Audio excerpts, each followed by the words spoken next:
کوئی آواز اٹھانے کے لیے تیار ہی نہیں ہے, کوئی بات کرنے کے لیے تیار ہی نہیں ہے. ابھی جب یہ کل میں خبر پڑھ رہا تھا نا, دل کو اچھا لگ رہا تھا کہ ناروے نے, اسپین نے, آئرلینڈ نے فلسطین کو تسلیم کیا, لیکن ساتھ ہی میرے خواب ٹوٹ گئے جب میں نے مشاہد حسین سید کو سنا کہ پاکستان کی ملٹری ہائی کمان وہ کیا کر رہی تھی کہ ہم اسرائیل کو تسلیم کر دیں گے. میں نہیں کہہ رہا, مشاہد حسین سید کہہ رہے ہیں. پاور کوریڈورز میں ان کے بڑے تعلقات ہیں, ایکسپٹیبلٹی بہت ہے.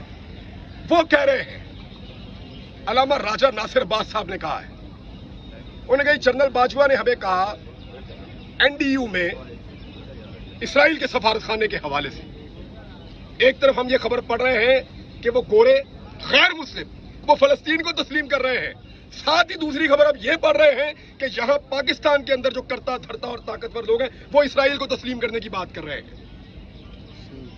دل ہی ٹوٹ گیا, تکلیف ہوئی ہے.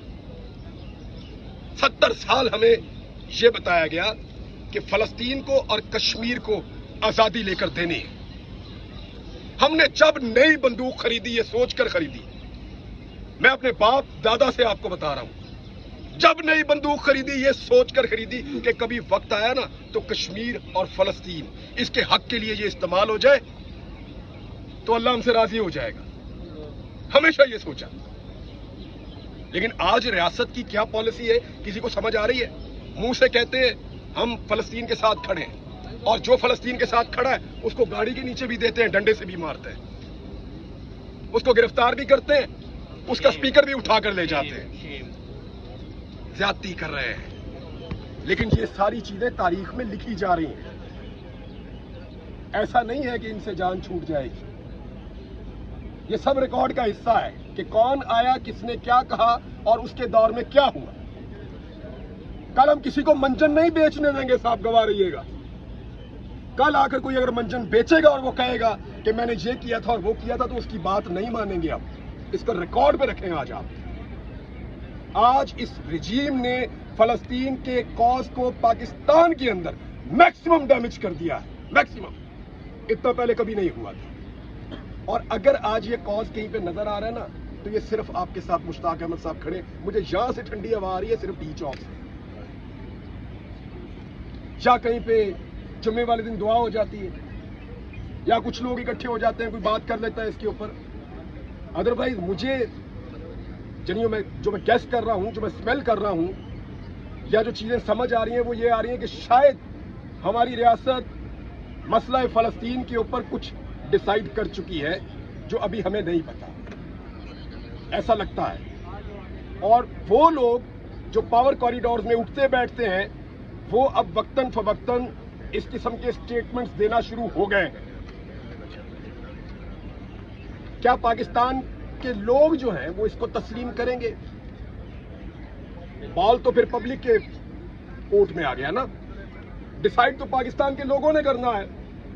بند کمروں کا فیصلہ جو ہے وہ مسلط تو ہو سکتا ہے, لیکن اس کی قبولیت اور مقبولیت ہوگی یا نہیں ہوگی وہ ہم نے 8 فروری کو بھی دیکھ لیا تھا. ڈیسیژن تو پبلک کا ہوگا فائنلی. تو ریاست کو ہوش کے ناخن لینے چاہیے. ایک چیز میں نہیں, 1 درجن چیزیں ہیں, لیکن یہاں میں صرف فلسطین کی بات کروں. 1 درجن چیزیں ہیں جن پہ ریاست کو ہوش کے ناخن لینے چاہیے. اور فلسطین پر خصوصی طور پر یہ پاکستان کے عوام کی گھٹی میں ہے یہ مسئلہ. میرا چھوٹا تھا بیٹا 4 سال کا, وہ رستے میں کہہ رہا تھا دیکھو یہ وہ والی بوتل پی رہا ہے, یہ تو وہ ادھر سے آتی ہے, بابا اس کو منع کریں, گھٹی میں ہے. چھوٹے چھوٹے بچوں کو پتا ہے, اسکول کے بچے جانتے ہیں. وہ 2 فٹ بالر نے ان کا نام لے کر بچے بحث کر رہے تھے, میں سن رہا تھا بات ان کی, اور میں حیران ہو رہا تھا کہ یہ کس طرف جا رہے ہیں, کیونکہ گھٹی میں ہے. وہ کہہ رہا تھا وہ فٹ بالر اچھا ہے, وہ فلسطین کو سپورٹ کرتا ہے, یہ اسرائیل کو سپورٹ کرتا ہے, مجھے پسند نہیں ہے. گھٹی میں ہے اس قوم کی, اس سے آپ نہیں نکل سکیں گے صاحب, بہت بری طرح پھنس جائیں گے. چیزوں کو ریویو کریں اور نیچرل انداز میں ویسے چلنے دیں جیسے پاکستانیوں کی منشا ہے. اور میں مطالبہ کرتا ہوں اس پلیٹ فارم سے اور دوسرے پلیٹ فارمز پہ جہاں جہاں مجھے موقع ملے گا کہ یہ جو 2 قتل ہوئے ہیں یہ رائے گاہ تو نہیں جائیں گے انشاءاللہ، یہ اللہ کے ہاں قبول ہے اور شہید ہیں دو، لیکن ریاست کی بھی کوئی رسپانسبلٹی ہوتی ہے، کوئی ذمہ داری ہوتی ہے۔ ان کا کام صرف سیاسی پولیٹیکل پارٹیز کے دفتروں پہ یا سیاستدانوں پہ چھاپے مارنا نہیں رہ گیا، ان کا کام صرف ناکوں پہ کھڑے ہو کر شہریوں کو پریشان کرنا نہیں رہ گیا، ان کی اور بھی رسپانسبلٹی ہے، اور بھی ذمہ داریاں ہیں۔ انہیں انصاف دیجیے، انہیں انصاف دیجیے، اس قتل کو انصاف دیجیے، قاتل کو سزا دیجیے، تاکہ آئندہ اس طرح کے اقدامات نہ ہوں۔ لوگ آپ کے اوپر اعتماد کھو رہے ہیں۔ اسی طرح آہستہ آہستہ یہ ہوتا ہے کہ معاملہ شروع ہوتا ہے اور لوگ اپنا اعتماد کھوتے کھوتے ریاست سے دور ہوتے چلے جاتے ہیں۔ ہمارے سامنے بے شمار مثالیں ہیں۔ ریاست اور شہریوں کے بیچ میں جب فاصلے بڑھتے ہیں تو اس کا نقصان مملکت کو ہوتا ہے۔